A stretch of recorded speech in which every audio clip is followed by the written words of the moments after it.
Hello students, and you are welcome back to Solve Your Physics Past Question class. In today's class, we will be focusing on momentum as we look deeply into the aspect of conservation of a linear momentum as we solve questions that relate to momentum and conservation of a linear momentum, talking about different types and kinds of collisions that we may encounter. The first question I have here says a 0.2 kilogram ball initially at rest is struck by another ball of 0.3 kilogram moving at 5 meters per second. If the collision is perfectly elastic, calculate the velocity of both balls after collisions. Yes, this is the conservation of a momentum. Now, when we pay attention, the conservation of this momentum will be using m1v1 plus m2v2 equals to m1v1 plus m2v2. So that means we have the mass of the ball and the velocity of the ball. We have mass of another ball and the velocity of another ball. Then after collision, we then have the same mass and of the initial ball and the velocity of the initial ball, and we have the mass of the second ball and the velocity of the second ball. So by plugging in our values, then we'll be having 0.2 times 0, which is the ball at rest, the initial ball at rest, plus 0.3, which is the second mass of the second ball, times 5, and which is the velocity of the second ball, is equals to 0.2 times the velocity at which is needed when both balls have collided, plus 0.3, which is the mass of the second ball, times v2, which is the same velocity at which both balls collided. So when we multiply this together, we'll be having 1.5 equals to 0.2 v1 plus 0.3 v2, as you can take that as first equation. Then using our conservation of kinetic energy, when kinetic energy is introduced into conservation of the momentum, so we'll just be having 1 over 2 m1 v1 square plus 1 over 2 m2 v2 square plus 1 over 2 m1 v1 square plus 1 over 2 m2 v2 square.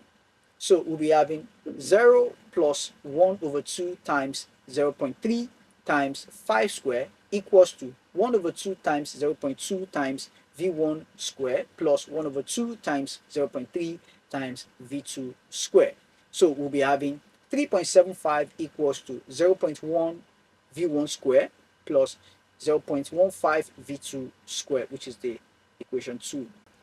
So the next thing we're going to do is to bring the first equation and the second equation together so that we can get the final answer for our v1 and v2, which we're going to do shortly. But let's hold on to that.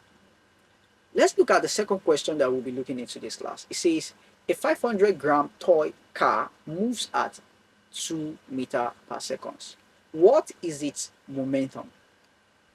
We know that the formula for momentum is equals to mass times velocity. So from our question, we're given a mass of 0.5 times velocity of 2. So 0.5 times 2, that will be giving us 1 kilogram meter per second as our final answer. Next question we'll be looking into it said a bullet of mass 0.02 kilogram is fired with a velocity of 400 meters per second. Calculate its momentum. So from our question, we're given a mass of 0.2 kilogram and we're given a velocity of 400 meters per second. So the formula for our momentum is mass times velocity. So we have 0.02 times 400. So when we multiply this together, then our momentum will be equals to 8 kilogram meter per second. Then the next question we have here for today, it says, explain the principle of conservation of momentum in collisions. How do we explain this?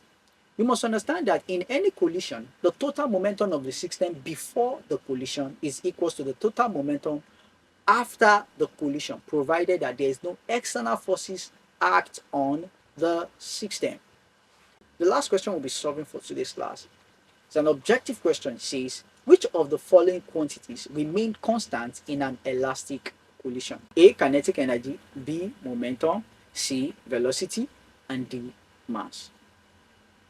The following quantity that remains constant in an elastic collision is the momentum, because the momentum is what gives us the overview of the system, which is before the collision and which is after the collision, yet the momentum remains constant. So this is where we're going to stop into this class, where we'll continue shortly on where we stop for today's class and to better understanding on the concept of momentum in our next class. Bye for now.